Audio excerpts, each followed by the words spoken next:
اس مجلس میں جس عنوان پر میں گفتگو کرنے جا رہا ہوں وہ عنوان ہے قرآن مجید کے حقوق۔ چونکہ رمضان المبارک کی قرآن مجید سے بڑی گہری مناسبت ہے، لہذا قرآن مجید کے حقوق کے حوالے سے انشاءاللہ میں آپ حضرات کے سامنے گفتگو کرنے جا رہا ہوں۔ اللہ تعالیٰ نے انسانوں کی ہدایت اور رہنمائی کے لیے ہر دور میں مختلف شکلوں میں انبیاء علیہم السلام اجمعین کو اپنی ہدایات دے کر جو ہے مبعوث فرمایا۔ اسی کی طرف اشارہ کرتے ہوئے سورہ انعام میں 18 انبیاء کا تذکرہ کرنے کے بعد اللہ تعالیٰ نے ارشاد فرمایا اولئک الذین آتیناہم الکتاب والحکم والنبوۃ، کہ انہی لوگوں کو ہم نے کتاب، حکومت اور نبوت عطا کی۔ اور سب سے آخر میں رسول کریم حضرت محمد مصطفیٰ صلی اللہ علیہ وسلم کو قرآن مجید کی شکل میں آخری ہدایت نامہ دے کر مبعوث فرمایا۔ اب آپ صلی اللہ علیہ وسلم کے بعد نہ تو کوئی رسول آنے والا ہے اور نہ ہی کسی آسمانی صحیفے کا نزول ہونے والا ہے۔ قرآن مجید یہ آخری ہدایت نامہ ہے، اور یہ کتاب جو ہے زندگی کے تمام مسائل سے بحث کرتی ہے اور ان کا تشفی بخش حل جو ہے پیش کرتی ہے۔ قرآن مجید کو اسی لیے تبیانا لکل شیء یا کہیں پر تفصیل کل شیء کہا گیا، یعنی ہر چیز کو وضاحت کے ساتھ کھول کھول کر بیان کرنے والی کتاب۔ آپ حضرات جانتے ہیں کہ دنیا ترقی کے بام عروج پر پہنچ چکی ہے اور موجودہ دور کے انسان کو اس ترقی پر بہت ناز بھی ہے، مگر اس ترقی یافتہ دنیا کے پاس ایسا کوئی قانون موجود نہیں ہے، ایسی کوئی کتاب موجود نہیں ہے جو انسانوں کے تمام مسائل کا جو ہے حل پیش کرے۔ اور یہ پوری دنیا مل کر بھی قرآن مجید جیسی جو ہے کوئی کتاب پیش نہیں کر سکتی، نہ ہی وہ انسانوں کے مسائل کو حل کر سکتی ہے اور نہ ہی قرآن مجید جیسا کوئی قانون، قرآن مجید جیسی کوئی کتاب پیش کر سکتی، کیونکہ یہ کسی انسان کا کلام نہیں ہے بلکہ یہ تمام جہانوں کے رب کا کلام ہے۔ اور قرآن مجید کا یہ چیلنج ہے کہ سارے انس و جن مل کر بھی قرآن مجید جیسی کوئی کتاب جو ہے پیش نہیں کر سکتے۔ قرآن نے کہا قُلْ لَئِنِ اجْتَمَعَتِ الْإِنسُ وَالْجِنُّ عَلَىٰ أَن يَأْتُوا بِمِثْلِ هَٰذَا الْقُرْآنِ لَا يَأْتُونَ بِمِثْلِهِ وَلَوْ كَانَ بَعْضُهُمْ لِبَعْضٍ ظَهِيرًا، کہ اگر سارے انس و جن مل کر بھی اس قرآن جیسی کوئی کتاب پیش کرنا چاہے لا يأتون بمثله، وہ نہیں لا سکتے، اس قرآن جیسی کوئی کتاب پیش نہیں کر سکتے۔ وَلَوْ كَانَ بَعْضُهُمْ لِبَعْضٍ ظَهِيرًا، اگرچہ کہ وہ سب ایک دوسرے کے مددگار کیوں نہ بن جائیں۔ محترم حضرات، اللہ رب العزت کا احسان ہے کہ ہم مسلمان ہیں، اور بحیثیت مسلمان ہم پر قرآن مجید کے کچھ حقوق عائد ہوتے، اور ہم میں سے ہر شخص پر ان حقوق کو ادا کرنا ضروری ہے، ان حقوق کو بچا لانا لازمی۔ ان حقوق کو ادا کرنے ہی میں دنیا و آخرت کی کامیابی ہے، اور ان حقوق سے روگردانی کرنے میں، ان حقوق کو چھوڑ دینے میں دنیا و آخرت کی ذلت و رسوائی ہمارا مقدر بن جائے۔ اللہ کے نبی صلی اللہ علیہ وسلم نے ارشاد فرمایا ان اللہ یرفع بهذا الكتاب اقواما ويزع به آخرین، اللہ تعالیٰ اس کتاب کے ذریعے کچھ لوگوں کو عروج و بلندی عطا فرماتے ہیں، وَيَضَعُ بِهِ آخَرِينَ، اور جو اس کتاب کو پس پشت ڈال دیتے ہیں، جو اس کتاب کو چھوڑ دیتے ہیں، اللہ تعالیٰ انہیں ذلیل و رسوا کر دیتے ہیں۔ اور اسی حدیث کی ترجمانی علامہ اقبال علیہ الرحمہ نے کی تھی، وہ زمانے میں معزز تھے مسلمہ ہو کر، وہ زمانے میں معزز تھے مسلمہ ہو کر، اور تم خوار ہوئے تاریخ قرآن ہو۔ قرآن مجید کا سب سے پہلا حق جو ہم پر عائد ہوتا ہے بحیثیت مسلمان، قرآن مجید کا سب سے پہلا حق جو ہم پر عائد ہوتا ہے ایمان لانے کے بعد، وہ یہ ہے کہ قرآن مجید کی تلاوت کی جائے۔ قرآن مجید کی تلاوت یہ ہر مسلمان پر ضروری ہے، لازمی ہے۔ قرآن نے کہا اتلو ما اوحی الیک من الکتاب، اے نبی صلی اللہ علیہ وسلم آپ اس کتاب کی تلاوت کریں جو وحی کے ذریعے آپ پر نازل کی گئی۔ قرآن مجید کی تلاوت یہ ہر مسلمان پر ضروری ہے، لازمی ہے۔ جو لوگ قرآن مجید کی تلاوت سے منہ موڑ لیتے ہیں، قرآن مجید کی تلاوت سے روگردانی کرتے ہیں، وہ عذاب الہی سے دوچار ہوتے۔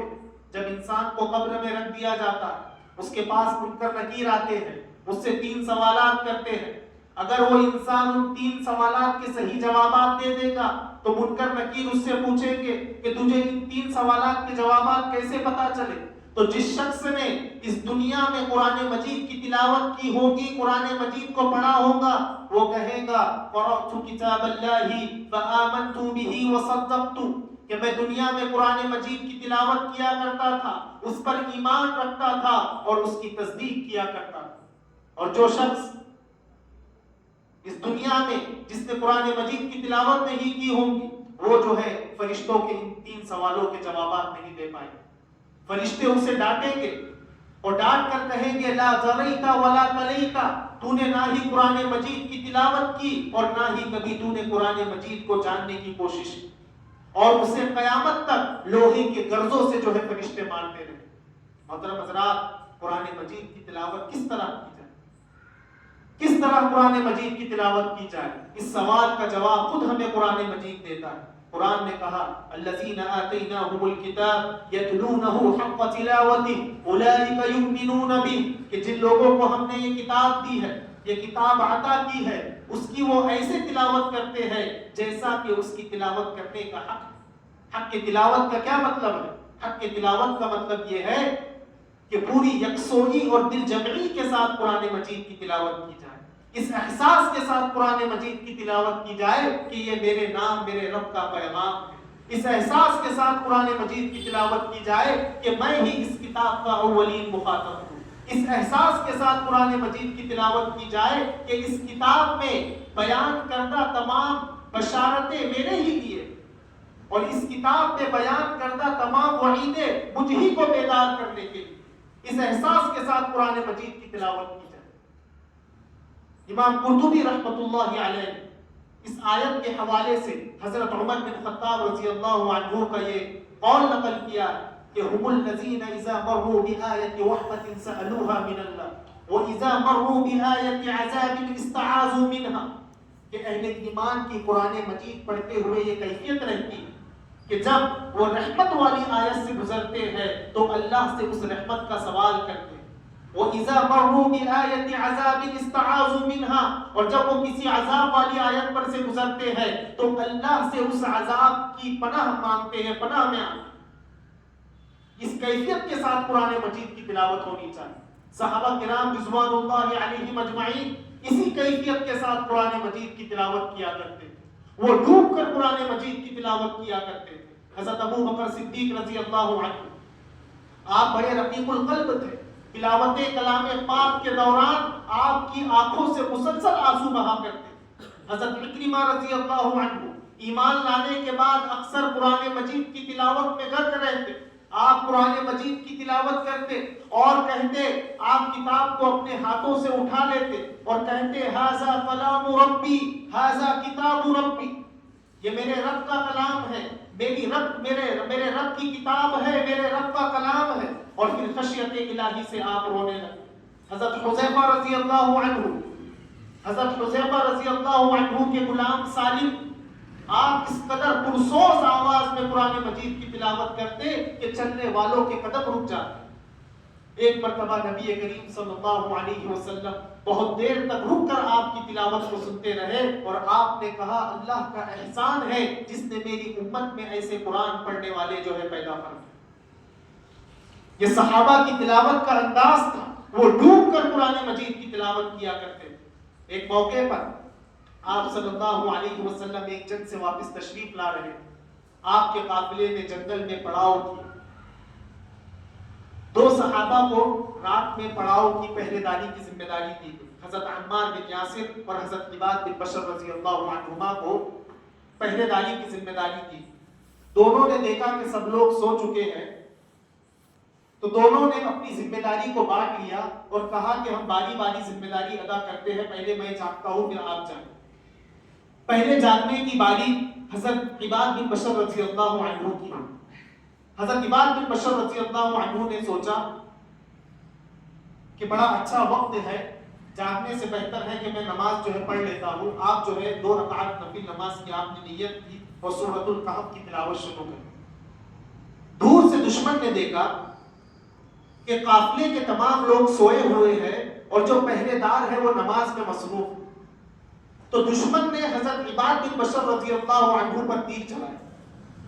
وہ تیر آپ کے سینے میں پیوست ہو گیا، مگر عباد بن بشر رضی اللہ عنہ نے اپنی نماز نہیں توڑی، نماز جاری رکھی. اس نے دوسرا تیر چلایا، حضرت عباد بن بشر رضی اللہ عنہ نے اپنی نماز جاری رکھی. یک کے بعد دیگرے اس نے کئی تیر چلائے. جب زیادہ خون بہ جانے کی وجہ سے عباد بن بشر رضی اللہ عنہ لاغر ہو گئے تو آپ نے جو ہے اپنی فوراً نماز ختم کی اور اپنے ساتھی حضرت عمار بن یاسر رضی اللہ عنہ کو جگایا. جب حضرت عمار بن یاسر رضی اللہ عنہ نے ان کی یہ حالت دیکھی عباد بن بشر رضی اللہ عنہ کی، تو انہوں نے کہا سبحان اللہ افلا احببتنی اول ما رماک، کہا کہ اے اللہ کے بندے جب تمہیں پہلا تیر لگا تو تم نے مجھے کیوں نہیں جگایا؟ تو حضرت عباد بن بشر رضی اللہ عنہ نے کہا كنت في سورة اقرأها فلن احب ان اقطع. عباد بن بشر نے کہا کہ میں ایک ایسے سورے کی تلاوت کر رہا تھا اور اس سورے کی تلاوت میں مجھے بڑا مزہ آ رہا تھا، بڑا جو ہے میرا دل لگ رہا تھا، بس میں نے نہیں چاہا کہ میں اپنی تلاوت کو جو ہے منقطع کروں. اس انداز سے صحابہ کرام رضوان اللہ علیہم اجمعین قرآن مجید کی تلاوت کیا کرتے. اور ضرورت اس بات کی ہے کہ ہم اسی انداز سے قرآن مجید کی تلاوت کریں، ڈوب کر قرآن مجید کی تلاوت کریں. صحیح بخاری کی روایت، ایک صحابی تہجد کی نماز ادا کر رہے تھے، آپ قرآن مجید کی تلاوت شروع کرتے. جیسے ہی آپ قرآن مجید کی تلاوت شروع کرتے آسمان سے بادل کا ایک ٹکڑا آپ کی جانب آنے لگتا، آپ کے پاس بندھا ہوا گھوڑا بلکنے لگتا، پھر آپ رک جاتے، پھر آپ قرآن مجید کی تلاوت شروع کرتے، آسمان سے بادل کا ایک ٹکڑا آپ کی جانب آنے لگتا، بازو میں کھڑا گھوڑا بلکنے لگتا. صبح ہوئی تو آپ صلی اللہ علیہ وسلم کی خدمت میں تشریف لائے.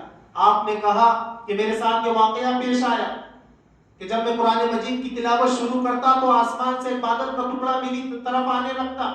تو آپ صلی اللہ علیہ وسلم نے کہا تلک السکینۃ تنزلت للقرآن، کہا کہ وہ فرشتے تھے جو تمہاری تلاوت قرآن مجید کی وجہ سے تم پر نازل ہو رہے تھے. اور اگر آپ صبح تک قرآن مجید کی تلاوت جاری رکھتے تو مدینے کے لوگ اپنی آنکھوں سے فرشتوں کو دیکھتے. یہ صحیح بخاری کی روایت میں آپ حضرات کو سنا رہا. پتا چلا کہ قرآن مجید کی تلاوت اس انداز سے ہونی چاہیے، مکمل دل جمعی کے ساتھ، مکمل یکسوئی کے ساتھ اور اس احساس کے ساتھ قرآن مجید کی تلاوت ہونی چاہیے کہ یہ ہمارے نام، ہمارے رب کا پیغام ہے، ہم اس کے اولین مخاطب ہیں، یہ کتاب ہمارے ہی لیے نازل ہوئی. محترم حضرات، مگر آج افسوس کا مقام، آج افسوس کا مقام ہے کہ آج ہماری اکثریت قرآن مجید پڑھنے سے قاصر، ہماری اکثریت قرآن مجید پڑھنے سے قاصر. ضرورت اس بات کی ہے کہ ہم عمر کے کسی بھی مرحلے میں رہیں، ہم عمر کے کسی بھی مرحلے سے گزر رہے ہیں، ہم جو ہے قرآن مجید کو پڑھنا سیکھیں. ہم قرآن مجید کو کیسے پڑھا جاتا ہے اسے سیکھیں. آپ صلی اللہ علیہ وسلم نے ایسے شخص کے لیے وعید سنائی جس کے سینے میں قرآن مجید کی کوئی آیت نہیں، کوئی سورہ نہیں. آپ نے کہا ان الذی لیس فی جوفہ شیء من القرآن کالبیت الخرب، وہ شخص جس کے سینے میں قرآن کا کوئی بھی حصہ نہیں، وہ جو ہے ایک کھنڈر کی طرح، وہ جو ہے ایک کھنڈر کی طرح، ایک ویران گھر کی طرح. ضرورت اس بات کی ہے کہ ہم میں سے ہر شخص اس بات کی کوشش کرے کہ وہ جو ہے قرآن مجید کی تلاوت کرے، اور اگر وہ قرآن مجید کو پڑھنا نہیں جانتا ہے تو فوراً جو ہے وہ قرآن مجید کو جو ہے سیکھنے کی کوشش کرے. تو پہلا حق جو ہم پر قرآن مجید کا عائد ہوتا ہے، ہر مسلمان پر قرآن مجید کا پہلا حق جو عائد ہوتا ہے وہ یہ ہے کہ قرآن مجید کی تلاوت کی جائے، قرآن مجید کو پڑھا جائے. محترم حضرات، قرآن مجید کا دوسرا حق جو اہل اسلام پر، اہل ایمان پر عائد ہوتا ہے، قرآن مجید کا دوسرا حق ہم پر جو عائد ہوتا ہے وہ یہ ہے کہ قرآن مجید میں غور و فکر کیا جائے، اس میں تدبر کیا جائے، اسے سمجھ کر پڑھا جائے. قرآن مجید یہ علوم و معارف کا بیش بہا خزینہ ہے. یہ وہ کتاب ہے جو کائنات کے اسرار و رموز سے پردہ اٹھاتی ہے اور انسان کے آغاز اور انجام سے اسے باخبر کرتی ہے. یہ وہ پہل زخار ہے کہ انسان اس میں جس قدر غوطہ لگائے گا اسی قدر علوم و معارف کی موتیاں اور بیش بہا جو ہے جواہر کو پائے گا. اسی لیے بار بار قرآن مجید میں غور و فکر کرنے کا حکم دیا. قرآن مجید میں غور و فکر کرنے کا ہمیں حکم دیا گیا، بلکہ قرآن مجید کے نزول کا ایک مقصد یہ بتایا گیا کہ لوگ اس میں غور و فکر کریں۔ قرآن نے کہا کتاب انزلناہ الیک مبارک لیدبروا آیاتی ولیتذکر اولو الالباب۔ اے نبی صلی اللہ علیہ وسلم، ہم نے آپ کی جانب ایک مبارک کتاب نازل کی ہے، لیدبروا آیاتی، اس کے نزول کا مقصد کیا ہے؟ تاکہ لوگ اس کی آیتوں میں غور و فکر کریں، تاکہ لوگ اس کی آیتوں میں غور و خوض کریں، تاکہ لوگ اس کی آیتوں میں تدبر کریں۔ وَلِيَتَذَكَّرَ أُولُو الْأَلْبَابِ، اور عقل رکھنے والے اس سے نصیحت حاصل کریں۔ قرآن مجید کے نزول کا مقصد بتایا جا رہا ہے کہ لوگ اس میں غور و فکر کریں، اور جو لوگ قرآن مجید کی تلاوت سے غفلت برتتے، قرآن مجید میں غور و فکر نہیں کرتے، قرآن مجید میں تدبر نہیں کرتے ہیں، انہیں وعید سنائی گئی اور کہا گیا افلا یتدبرون القرآن ام علی قلوب اقفالها، کہ یہ لوگ قرآن مجید میں غور و فکر نہیں کرتے، قرآن مجید میں تدبر نہیں کرتے، یا ان کے دلوں پر تالے لگے ہوئے۔ اللہ اکبر۔ ایسے لوگوں کو وعید سنائی گئی جو قرآن کو سمجھ کر نہیں پڑھنا چاہتے، قرآن میں غور و فکر نہیں کرتے، قرآن میں تدبر نہیں کرتے۔ محترم حضرات، قرآن مجید کو یہ شرف حاصل ہے کہ یہ دنیا کی سب سے زیادہ پڑھی جانے والی کتاب ہے، لیکن ساتھ ہی یہ دنیا کی سب سے زیادہ مظلوم کتاب بھی، کیونکہ یہ کتاب سب سے زیادہ بغیر سمجھے پڑھی جانے والی کتاب ہے۔ مسلمانوں کا قرآن مجید کے ساتھ جو سلوک ہے، جو رویہ ہے، اس کی تصویر کشی ماہر القادری رحمۃ اللہ علیہ نے اپنے اشعار میں بڑے خوب انداز میں کی تھی کہ طاقوں میں سجایا جاتا ہوں، آنکھوں سے لگایا جاتا ہوں، طاقوں میں سجایا جاتا ہوں، آنکھوں سے لگایا جاتا ہوں، تعویذ بنایا جاتا ہوں، دھو دھو کے پلایا جاتا ہوں، جزدان حریر و ریشم کے اور پھول ستارے چاندی کے، جزدان حریر و ریشم کے اور پھول ستارے چاندی کے، پھر عطر کی بارش ہوتی ہے، خوشبو میں بسایا جاتا ہوں۔ جس طرح سے طوطا مینا کو کچھ بول سکھائے جاتے ہیں، جس طرح سے طوطا مینا کو کچھ بول سکھائے جاتے ہیں، اس طرح پڑھایا جاتا ہوں، اس طرح سنایا جاتا ہوں۔ جب قول و قسم لینے کے لیے تکرار کی نوبت آتی ہے، پھر میری ضرورت پڑتی ہے، ہاتھوں میں اٹھایا جاتا ہوں۔ یہ مسلمانوں کا قرآن مجید کے ساتھ سلوک ہے، یہ مسلمانوں کا قرآن مجید کے ساتھ رویہ ہے کہ ہم نے اسے صرف قول و قسم کے لیے رکھ دیا، صرف قسم کھانے کے لیے ہم نے قرآن مجید کو رکھ دیا، صرف تعویذ بنانے کے لیے ہم نے اس کتاب کو جو ہے رکھ دیا۔ یہ کتاب، یہ نسخہ کیمیا ہے، یہ نسخہ شفا ہے، یہ انسانیت کے درد کا مداوا ہے۔ یہ کتاب تعویذ گنڈوں کے لیے نازل نہیں ہوئی، یہ کتاب قسمیں کھانے کے لیے نازل نہیں ہوئی ہے، یہ کتاب طاقوں پر سجانے کے لیے نازل نہیں ہوئی ہے، یہ کتاب چھونے اور چاٹنے کے لیے نازل نہیں ہوئی ہے، بلکہ یہ کتاب جو ہے یہ انسانیت کے درد کا مداوا رکھتی ہے۔ تو بہرحال مسلمانوں کا جو سلوک قرآن مجید کے ساتھ ہے، اس کی تصویر کشی ماہر القادری رحمۃ اللہ علیہ نے بڑے خوبصورت انداز میں کی۔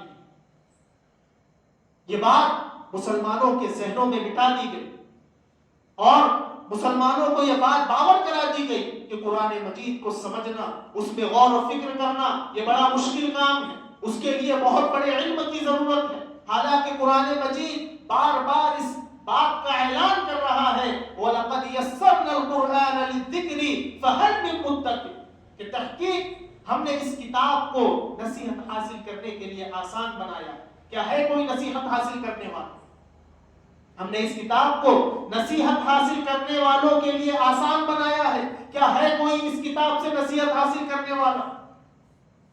صحابہ کرام رضی اللہ تعالی عنہم اجمعین نے اس کتاب کا علم بڑی عمر میں آپ صلی اللہ علیہ وسلم سے حاصل کیا۔ حضرت ابو بکر صدیق رضی اللہ عنہ قبول اسلام کے وقت آپ کی عمر 38 برس تھی۔ حضرت عمر، حضرت عثمان، حضرت طفیل بن عمر دوسی، حضرت سمیہ اور ایسے سینکڑوں صحابہ اور صحابیات رضی اللہ عنہم اجمعین کے نام ہمیں سیرت کی کتابوں میں ملتے ہیں کہ قبول اسلام کے وقت ان کی عمر 30 سال سے زائد تھی۔ قبول اسلام کے وقت ان کی عمر 30 سال سے زائد تھی. اس عمر میں انہوں نے قرآن مجید کا جو ہے علم حاصل کیا اور اس میں جو ہے مہارت حاصل کی. بڑی عمر میں انہوں نے قرآن مجید کا علم حاصل کیا. اس کی بنیادی وجہ یہ ہے کہ وہ قرآن مجید کو تدبر اور تفہم کی کتاب سمجھا کرتے. اگر انہیں قرآن مجید کی کسی آیت کا مطلب سمجھ میں نہیں آتا، قرآن مجید کی کسی آیت کا مطلب سمجھ میں نہیں آتا تو وہ بے چین ہو جاتے. وہ بے چین ہو جاتے اور جب تک اس آیت کے مطلب کو نہ سمجھ لیتے انہیں چین جو ہے نصیب نہ ہو. حضرت عبداللہ بن مسعود رضی اللہ عنہ کی روایت ہے، آپ بیان کرتے ہیں کہ جب یہ آیت نازل ہوئی ان الذین آمنوا ولم یلبسوا ایمانهم بظلم اولئک لهم الامن وهم مهتدون، کہ جو لوگ ایمان لائے اور اپنے ایمان کو شرک کے ساتھ غلط ملت نہیں کیا انہی کے لیے امن ہے اور وہی راہ ہدایت پر. جب یہ آیت نازل ہوئی تو صحابہ نبی کریم صلی اللہ علیہ وسلم کی خدمت میں حاضر ہوئے اور کہا یا رسول اللہ اینا لم یظلم نفسا، اے اللہ کے رسول ہم میں سے ایسا کون سا شخص ہے جس نے اپنے نفس پر ظلم نہ کیا. اس آیت میں جو ظلم ہے اس سے مراد انہوں نے نفس پر زیادتی لیا، حالانکہ اس آیت میں جو ظلم ہے اس سے مراد شرک ہے. قرآن مجید شرک کے لیے ظلم کی اصطلاح جو استعمال کرتا ہے، ان الشرک لظلم عظیم. تو اس آیت میں ان الذین آمنوا ولم یلبسوا ایمانهم بظلم اولئک لهم الامن وهم مهتدون، کہ جو لوگ ایمان لائے اور اپنے ایمان کو شرک کے ساتھ غلط ملت نہیں کیا ان کے لیے امن ہے اور وہی راہ ہدایت پر. صحابہ نے اس آیت میں جو ظلم ہے اس سے مراد نفس پر زیادتی سمجھا اور رسول کریم صلی اللہ علیہ وسلم کی خدمت میں حاضر ہوئے اور کہا یا رسول اللہ اینا لم یظلم نفسا، اے اللہ کے رسول ہم میں سے ایسا کون سا شخص ہے جو اپنے نفس پر ظلم نہ کرتا ہے. تو آپ صلی اللہ علیہ وسلم نے ارشاد فرمایا کہ اس آیت میں جو ظلم ہے اس سے مراد جو ہے نفس پر زیادتی نہیں بلکہ اس سے مراد جو ہے شرک. بتانے کا مقصد یہ ہے کہ صحابہ اس کتاب کو تدبر و تفاہم اور غور و فکر کی کتاب سمجھا کرتے اور اگر کسی آیت کا مطلب ان کے سمجھ میں نہ آتا تو وہ بے چین ہو جاتے اور جب تک اس کے مطلب کو نہ سمجھ لیتے انہیں جو ہے سکون اور چین نصیب نہیں ہوتا. یہ کہا جا سکتا ہے کہ صحابہ اہل عرب تھے، اہل زبان تھے، ان کے لیے قرآن مجید کو سمجھنا آسان تھا. ہم عجمی ہیں، ہم عربی نہیں جانتے ہیں، ہم کیسے جو ہے قرآن مجید کو سمجھیں. مگر یاد رکھیں یہ ایک غلط مفروض ہے. پہلے آپ قرآن مجید کو سمجھنے کی کوشش کریں.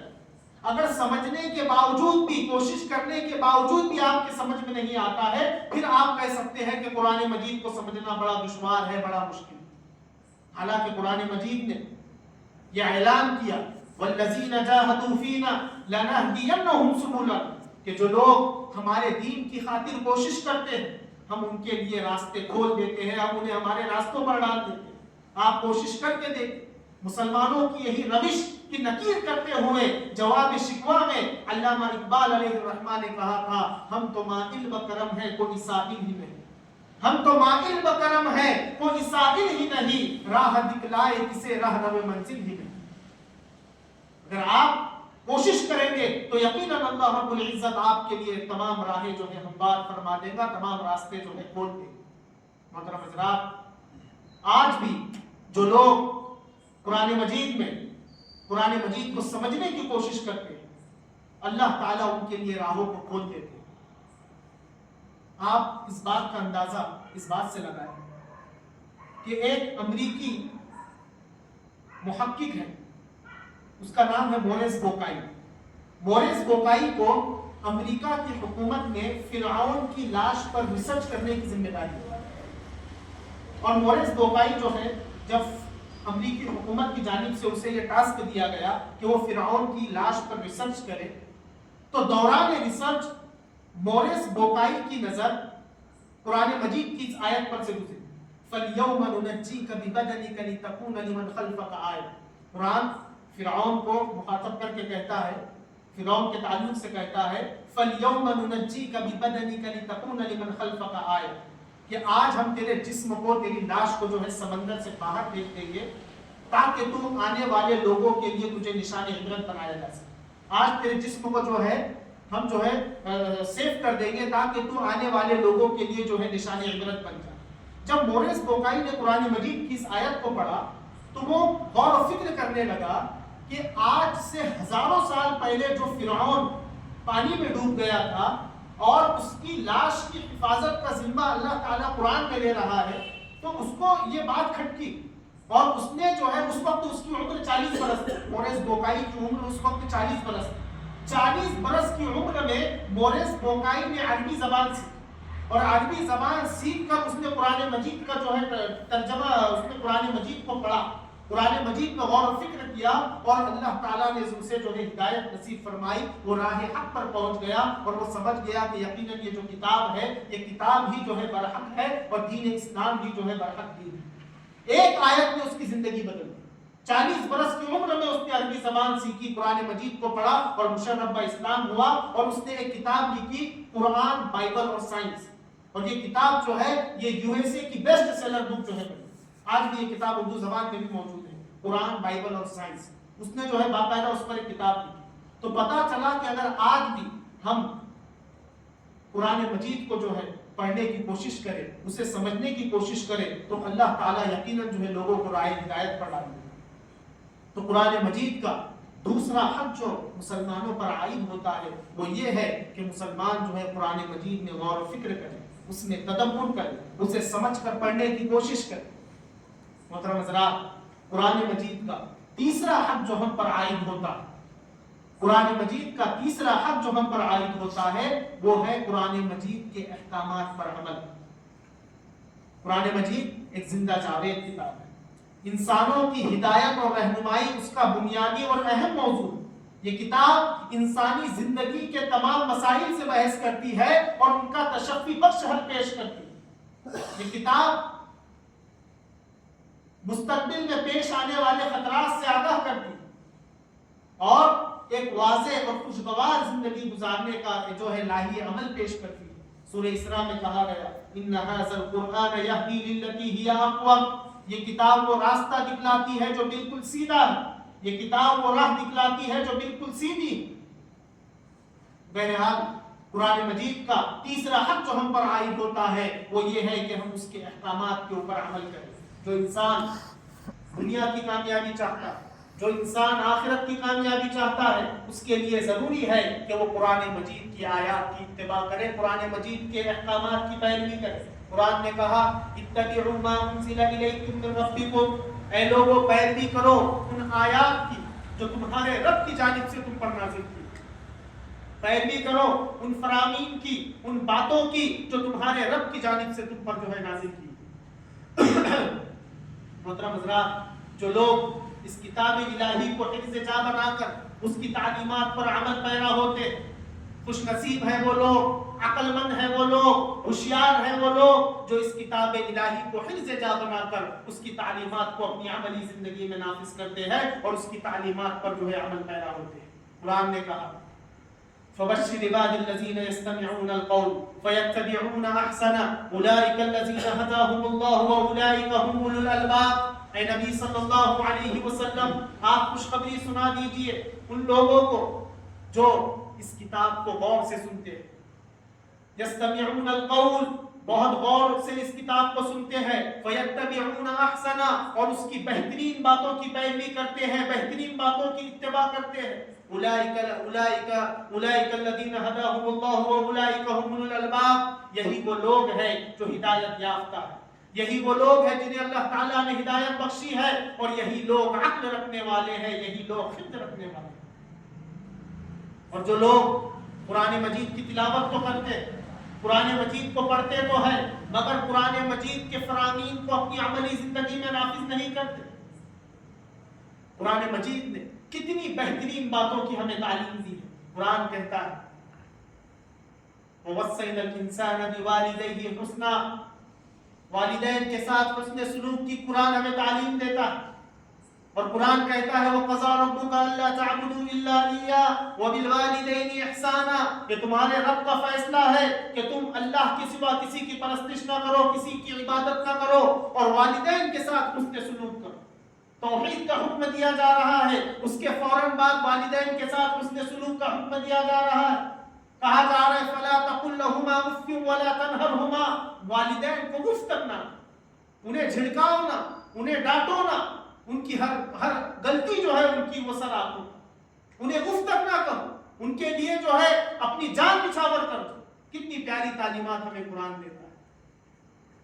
وَوَصَّيْنَا الْإِنسَانَ بِوَالِدَيْهِ حُسْنًا، قرآن کہتا ہے، سچائی کا حکم دیتا ہے، قرآن کہتا ہے کہ دیکھو سچے لوگوں کے ساتھ ہو جاؤ، یا ایھا الذین آمنوا اتقوا اللہ وکونوا مع الصادقین، اے ایمان والو اللہ سے ڈرو، اللہ کا تقوی اختیار کرو، وکونوا مع الصادقین، سچوں کے ساتھ ہو جاؤ، اچھوں کے ساتھ ہو جاؤ، اپنی صحبت دیکھو۔ حدیث رسول ہے، آپ صلی اللہ علیہ وسلم نے کہا المرء علی دین خلیلہ، انسان اپنے دوست کے دین پر ہوتا ہے۔ فَلْيَنْظُرِ الْمَرْءُ عَلَى مَنْ يُخَالِلُ، پس انسان کو غور کرنا چاہیے کہ وہ کس کے ساتھ، اچھوں کے ساتھ ہو جاؤ، وَكُونُوا مَعَ الصَّادِقِينَ، نیک لوگوں کے ساتھ ہو جاؤ، نیک لوگوں کی دوستی کو پکڑ لو، ورنہ کل قیامت کے دن تمہیں یہ شکوہ نہ کرنا پڑے کہ کاش میں نے فلاں کو اپنا دوست نہ بنایا۔ کیسی پیاری تعلیمات ہے قرآن مجید کی۔ قرآن نے کہا ان اللہ یأمر بالعدل والاحسان، اللہ تعالی عدل و انصاف کا حکم دیتا ہے، احسان کا حکم دیتا ہے۔ اور کیسا عدل و انصاف، کیسا عدل و انصاف، صرف مسلمانوں کے ساتھ نہیں، تمام قوموں کے ساتھ عدل و انصاف کا حکم دیتا ہے۔ قرآن نے کہا وَلَا يَجْرِمَنَّكُمْ شَنَآنُ قَوْمٍ أَلَّا تَعْدِلُوا اعْدِلُوا هُوَ أَقْرَبُ لِلتَّقْوَىٰ، کہ تمہیں کسی قوم کی دشمنی مجرم نہ بنا دے۔ وَلَا يَجْرِمَنَّكُمْ شَنَآنُ قَوْمٍ أَلَّا تَعْدِلُوا اعْدِلُوا، تمہیں کسی قوم کی دشمنی مجرم نہ بنا دے، یعنی صرف مسلمانوں کے ساتھ جو ہے ہمیں جو ہے عدل و انصاف کے ساتھ کام لینے کا حکم نہیں دیا، بلکہ تمام اقوام کے ساتھ جو ہے عدل و انصاف کے ساتھ جو ہے ہم کام لیں۔ عدل و انصاف کی قرآن مجید ہمیں جو ہے تعلیم دیتا ہے۔ قرآن مجید ہمیں اس بات کی تعلیم دیتا ہے کہ ہم عفو و درگزر کریں، ہم عفو و درگزر کریں۔ وَلْيَعْفُوا وَلْيَصْفَحُوا، کہا گیا کہ عفو و درگزر سے کام لو، عفو درگزر سے کام لے، کیونکہ اللہ تعالیٰ بھی جو ہے عفو درگزر سے کام لیتا ہے۔ قرآن مجید ہمیں اس بات کی تعلیم دیتا ہے کہ ہم سیدھی سیدھی بات کریں۔ یا ایھا الذین آمنوا اتقوا اللہ وقولوا قولا سدیدا، اے لوگوں اللہ کا تقوی اختیار کرو اور سیدھی سیدھی بات کرو، درست درست بات کرو، کیونکہ معاملات معاشرے میں، سماج میں، سوسائٹی میں جو معاملات بگڑتے ہیں یہ زبان کی وجہ سے بگڑتے ہیں، جو معاملات بگڑتے ہیں یہ تمہاری زبان کی وجہ سے بگڑتے ہیں۔ اسی لیے صحیح بخاری کی روایت ہے کہ جب انسان صبح بیدار ہوتا ہے تو جسم کے تمام اعضاء جو ہے زبان سے کہتے ہیں فاستقیمی، تو اچھے سے رہے، ان استقمتی استقمنا، اگر تو اچھے سے رہیں گی تو ہم سلامت رہیں گے۔ زبان سے تمام جسم کے اعضاء ریکویسٹ کرتے ہیں، گزارش کرتے ہیں کہ اے زبان تو اچھے سے رہ، تیرے اندر اللہ نے ہڈی نہیں رکھی ہے، اس کا مطلب یہ نہیں ہے کہ تو جیسا چاہے چلے۔ تو بہرحال قرآن ہمیں یہ حکم دیتا ہے کہ ہم جو ہے اپنی زبانوں کی حفاظت کریں، درست بات کریں، صحیح بات کریں۔ بات ہمیشہ بات سے بگڑتی ہے، قرآن نے کہا وَقُولُوا قَوْلًا سَدِيدًا، درست بات کیا کرو، سیدھی سیدھی بات کیا کرو۔ کیا ہوگا؟ يغفر لكم ذنوبكم يا أيها الذين آمنوا اتقوا الله وقولوا قولا سديدا يصلح لكم أعمالكم ويغفر لكم ذنوبكم، اللہ تعالیٰ تمہارے اعمال کو درست فرما دے گا۔ سیدھے سیدھے بات کرنے سے کیا ہوگا؟ اللہ تعالیٰ تمہارے اعمال کو درست فرما دے گا۔ وَيَغْفِرْ لَكُمْ ذُنُوبَكُمْ، اور تمہارے گناہوں کو معاف فرما دے گا۔ پتہ چلا کہ قول سدید سے عمل صالح اور جو ہے گناہ جو ہے معاف ہوتے ہیں اور اللہ تعالیٰ جو ہے ہمارے اعمال کو درست فرما دیتے ہیں۔ یہ قرآن مجید کی تعلیم ہے۔ کتنی تعلیمات ہیں۔ وَقُولُوا لِلنَّاسِ حُسْنًا، لوگوں سے اچھی بات کرو، لوگوں سے اچھی بات کرو، اچھے انداز میں بات کرو، لوگوں کو اچھا کہو، بری بات نہ کرو، کڑوی کسیلی بات نہ کرو، دلوں کو دکھانے والی بات نہ کرو، دلوں کو توڑنے والی بات نہ کرو، فتنہ پروری والے کام نہ کرو، انتشار و افتراق کی باتیں نہ کرو۔ وَقُولُوا لِلنَّاسِ حُسْنًا، لوگوں سے بہترین بات کرو، لوگوں سے اچھی بات کرو۔ کیسی پیاری تعلیمات ہمیں قرآن دیتا ہے۔ قرآن کہتا ہے وَلَا يَغْتَبْ بَعْضُكُمْ بَعْضًا أَيُحِبُّ أَحَدُكُمْ أَن يَأْكُلَ لَحْمَ أَخِيهِ، کہ تم میں سے کوئی شخص کسی شخص کی جو ہے غیبت نہ کرے، تم میں سے کوئی شخص کسی شخص کے بارے میں برا بلا نہ کہے، اس کے پیٹ پیچھے اس کی غیبت نہ کرے۔ کیا وہ اپنے بھائی کا مردار گوشت کھانے کے لیے تیار ہے؟ کہ وہ اپنے بھائی کا مردار گوشت کھانا چاہتا ہے. ولا تجسسوا، اور ایک دوسرے کی جاسوسی نہ کرے، ایک دوسرے کی ڈو میں نہ رہے کہ فلاں کیا کر رہا ہے، فلاں کیا کر رہا. یہ تمام تعلیمات آپ قرآن مجید کو پڑھتے جائیں. سورۃ النور میں کیا بہترین تعلیمات دی گئی، عورتوں کے حوالے سے کیا بہترین تعلیمات دی گئی. سورہ حجرات میں ایک معاشرے میں جو برائیاں پنپتی ہے وہ برائیوں کا خاتمہ کیسے ہو، ایک صالح معاشرے کا قیام کیسے عمل میں آتا ہے، اس حوالے سے کیا بہترین تعلیمات دی گئی. ضرورت اس بات کی ہے کہ ہم قرآن مجید کو حفظ جا بنائیں، ہم قرآن مجید کو تھام لیں. کتنی پیاری تعلیمات قرآن مجید ہمیں دیتا ہے. حضرت عمر فاروق رضی اللہ عنہ اپنے عہد خلافت میں جب گورنروں کو خطوط لکھا کرتے تھے تو آپ گورنروں کو خطوط لکھتے تو ایک بات ضرور لکھتے، علموا نساءکم سورۃ النور، علموا نساءکم سورۃ النور. آپ گورنروں کو خط لکھتے تو یہ بات لکھتے کہ دیکھو اپنی عورتوں کو سورہ نور پڑھاؤ، اپنی عورتوں کو سورہ نور کی تعلیم کراؤ، اس کی تعلیم دو. کیوں؟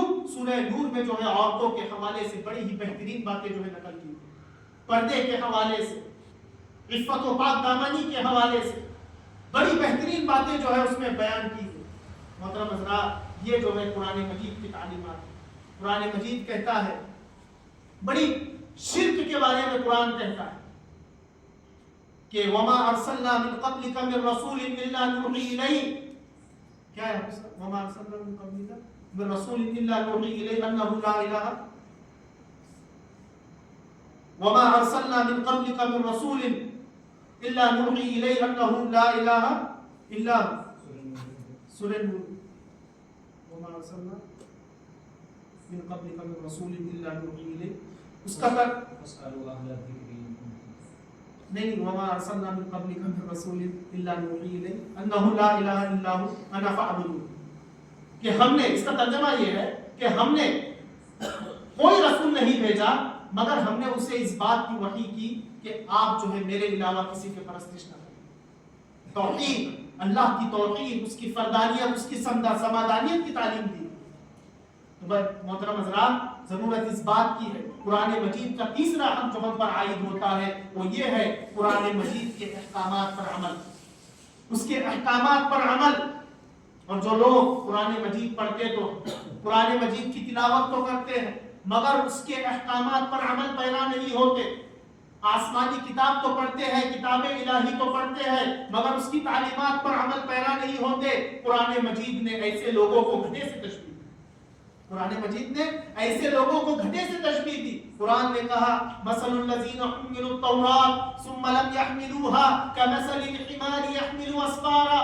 کہ جن لوگوں کو تورات کا حامل بنایا گیا تھا، تورات دی گئی تھی، ثم لم يحملوها، انہوں نے اس کا بار نہ اٹھایا، اس کا بوجھ نہ اٹھایا، ان کی مثال اس گدھے کی سی ہے جس کی پیٹھ پر کتابیں لگی ہوں. اللہ، جو لوگوں کو کتاب الہی کا حامل بنایا گیا، کتاب الہی دی گئی، انہوں نے اس کا بوجھ نہ اٹھایا، اسے اپنی عملی زندگی میں نافذ نہ کیا، انہیں قرآن گدھے سے تشبیہ دیتا ہے کہ ان کی مثال گدھے کی سی. کہ انہیں اتنی بہترین تعلیمات دی گئی، اتنی بہترین کتاب ان پر نازل کی گئی اور انہوں نے اس کی تعلیمات کو اپنی عملی زندگی میں نافذ نہیں.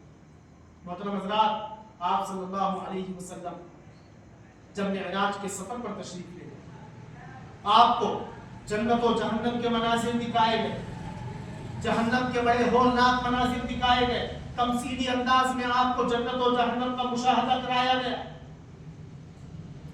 آپ نے جہنم میں دیکھا کہ کچھ لوگوں کے ہونٹ کو آگ کی قینچیوں سے کاٹا جاتا ہے.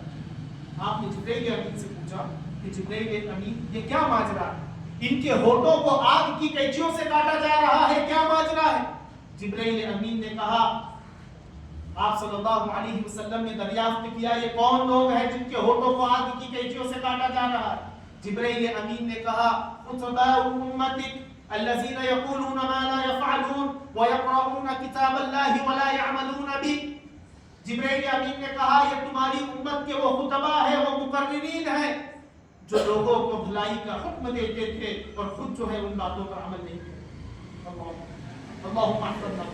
یہ وہ لوگ ہیں جن کے ہونٹ آگ کی قینچیوں سے کاٹے جا رہے ہیں. تمہاری امت کے وہ مقررین ہیں جو لوگوں کو بھلائی کا حکم دیتے تھے وہ خطبہ ہے جو لوگوں کو ان باتوں کا حکم دیتے تھے اور خود اس پر عمل نہیں کرتے تھے. وَيَقْرَؤُونَ كِتَابَ اللَّهِ وَلَا يَعْمَلُونَ بِهِ، اور قرآن مجید کی تلاوت کرتے تھے لیکن اس کی تعلیمات پر عمل پیدا نہیں ہوتے. قرآن مجید کو پڑھتے تھے مگر اس کی تعلیمات پر جو ہے عمل پیدا نہیں ہوتے.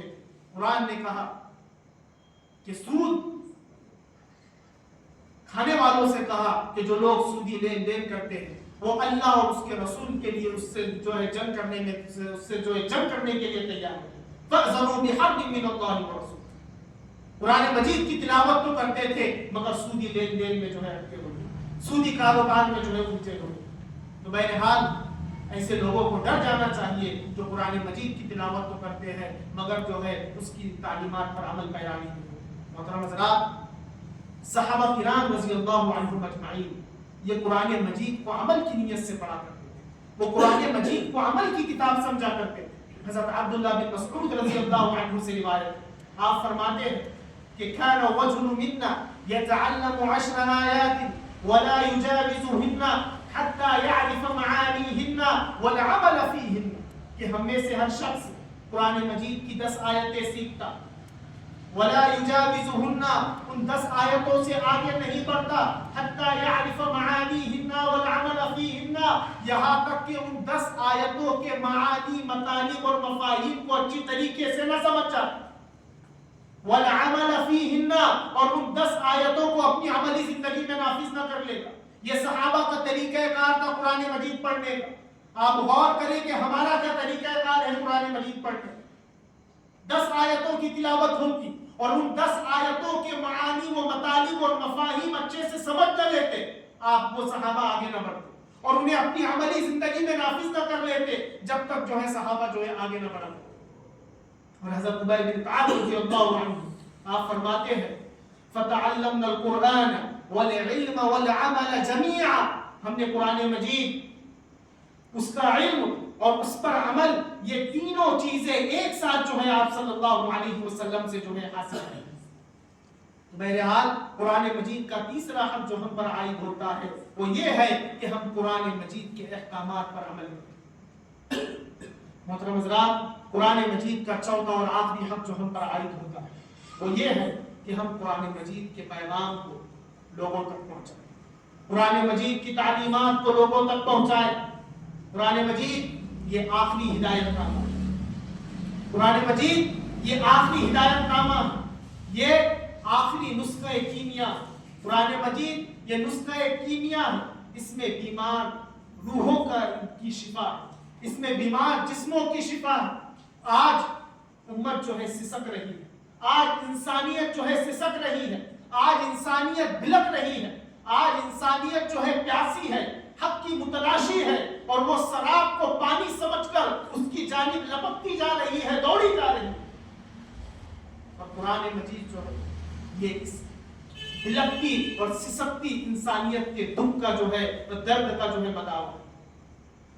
آج انسانیت سسکتے ہوئے بلکتے ہوئے زبان حال سے کہہ رہی ہے چلتا ہوں ہر ایک راہ رو کے ساتھ، چلتا ہوں تھوڑی دور ہر ایک راہ رو کے ساتھ، چلتا ہوں تھوڑی دور ہر ایک راہ رو کے ساتھ، پہچانتا نہیں ہوں راہبر کو، پہچانتا نہیں ہوں ابھی راہبر کو. چلتا ہوں تھوڑی دور ہر ایک راہ رو کے ساتھ، پہچانتا نہیں ہوں ابھی راہبر کو. یہ امتیں، یہ انسانیت، یہ سسکتی انسانیت، یہ بلکتی انسانیت زبان حال سے کہہ رہی ہے. محترم حضرات، ایسے میں حاملین قرآن پر ضروری ہے، حاملین قرآن کا فرض ہے کہ وہ اس سسکتی انسانیت تک اس قرآن مجید کے پیغام کو پہنچائے، اس قرآن مجید کی تعلیمات کو پہنچائے اور ان سے کہے لَقَدْ أَنزَلْنَا إِلَيْكُمْ كِتَابًا فِيهِ ذِكْرُكُمْ. قرآن نے کہا کہ اے لوگوں دیکھو یہ کتاب، یہ وہ کتاب ہے جس میں تمہارا تذکرہ ہے. لَقَدْ أَنزَلْنَا إِلَيْكُمْ كِتَابًا فِيهِ ذِكْرُكُمْ. قرآن نے کہا کہ ہم نے تم پر ایک ایسی کتاب نازل کی ہے جس میں تمہارا تذکرہ ہے، جس میں تمہارا انٹروڈکشن ہے. حاملین قرآن کی ذمہ داری ہے کہ وہ لوگوں تک اس کتاب کے پیغام کو پہنچائے، وہ لوگوں تک اس کتاب کی تعلیمات کو پہنچائے، اس کتاب کی تعلیمات کی نشر و اشاعت، یہ جو ہے اس کتاب کا جو ہے چوتھا حق ہے جو ہم میں سے ہر شخص پر جو ہے عائد ہوتا ہے اور ہم میں سے ہر شخص پر جو ہے واجب ہے۔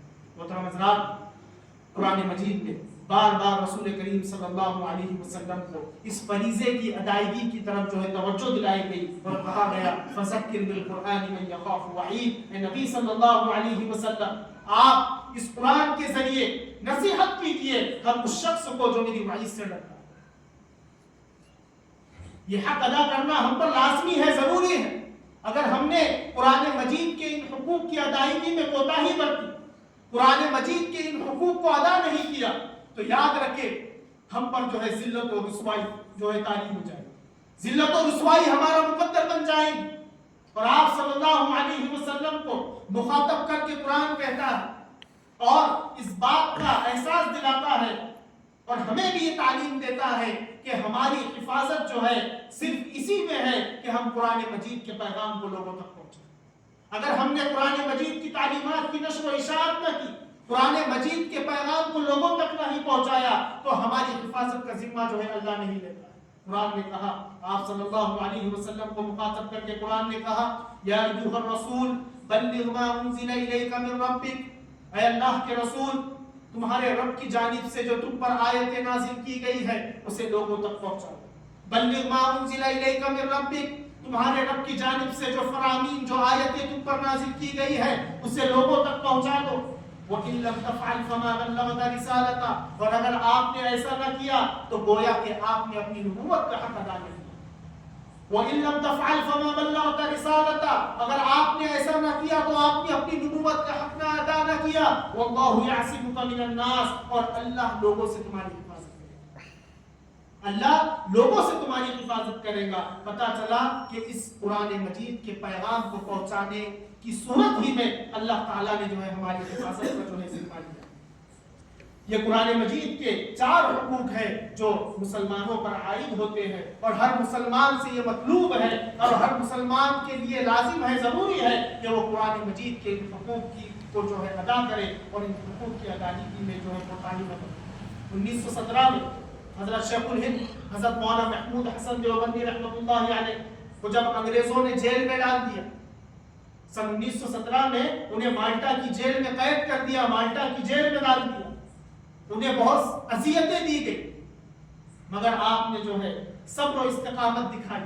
جب آپ مالٹا کی جیل میں کئی برس رہے، آپ نے غور و فکر کیا کہ مسلمانوں کی ذبح و حالی اور مسلمانوں کی پسپائی کی وجہ کیا ہے۔ آپ نے بہت غور کیا کہ اس بر صغیر میں مسلمانوں کی پسپائی اور مسلمانوں کی ذبح و حالی کی وجہ کیا ہے، سبب کیا ہے۔ تو آپ نے جیل سے آنے کے بعد کہا کہ میں نے مالٹا کی جیل میں بہت غور و فکر کیا اور مجھے یہ الہام ہوا، میرے ذہن میں یہ بات اللہ رب العزت نے ڈالی کہ مسلمانوں کی پسپائی اور مسلمانوں کی ذلت و رسوائی کے 2 بڑے سبب۔ سب سے پہلا سبب یہ ہے کہ مسلمانوں نے قرآن مجید کو پس پشت ڈالا، قرآن مجید کی تعلیمات سے دوری اختیار کر لی، اور دوسرا سبب مسلمانوں کا آپسی اختلاف و انتشار، مسلمانوں کی آپسی جو ہے اختلاف۔ یہ 2 چیزیں ہیں جس کی وجہ سے آج مسلمان جو ہے ذلت و رسوائی کا شکار ہے اور وہ جو ہے آج ہر جگہ جو ہے مارے جا رہے ہیں، پسے جا رہے ہیں، ان پر جو ہے ظلم و ستم کے پہاڑ توڑے جا رہے ہیں۔ محترم حضرات، ضرورت اس بات کی ہے کہ ہم جو ہے قرآن مجید کی تعلیمات کو حفظ جا بنائیں، قرآن مجید کی تعلیمات کو اپنے سینے سے لگا لیں، قرآن مجید کے ان حقوق کی ادائیگی میں ہرگز جو ہے کوتاہی نہ برتیں، خود بھی جو ہے قرآن مجید کو جو ہے اپنے سینے سے لگائے اور اس کے پیغام کو جو ہے پھیلائے۔ اور بس یہی باتیں جو ہے آپ حضرات کے سامنے عرض کرنی تھی۔ اللہ رب العزت سے دعا ہے کہ اللہ رب العزت جو ہے ہمیں قرآن مجید کے جو حقوق بتائے گئے ان تمام حقوق پر سب سے پہلے مجھے اور ہم تمام کو جو ہے عمل کرنے کی توفیق عطا فرمائے۔ اللہ رب العزت ہمیں رمضان کی برکتیں، سعادتیں نصیب فرمائے، اور اللہ رب العزت ہمیں جو ہے شب قدر کی بابرکت ساعتیں نصیب فرمائے اور خوب جو ہے اللہ رب العزت کی عبادت کرنے، اسے راضی کرنے، اسے خوش کرنے کی توفیق نصیب فرمائے، اور بار بار رمضان کا مہینہ جو ہے اللہ رب العزت ہمیں نصیب فرمائے۔ وآخر دعوانا ان الحمد للہ رب العالمین، والسلام علیکم ورحمۃ اللہ وبرکاتہ۔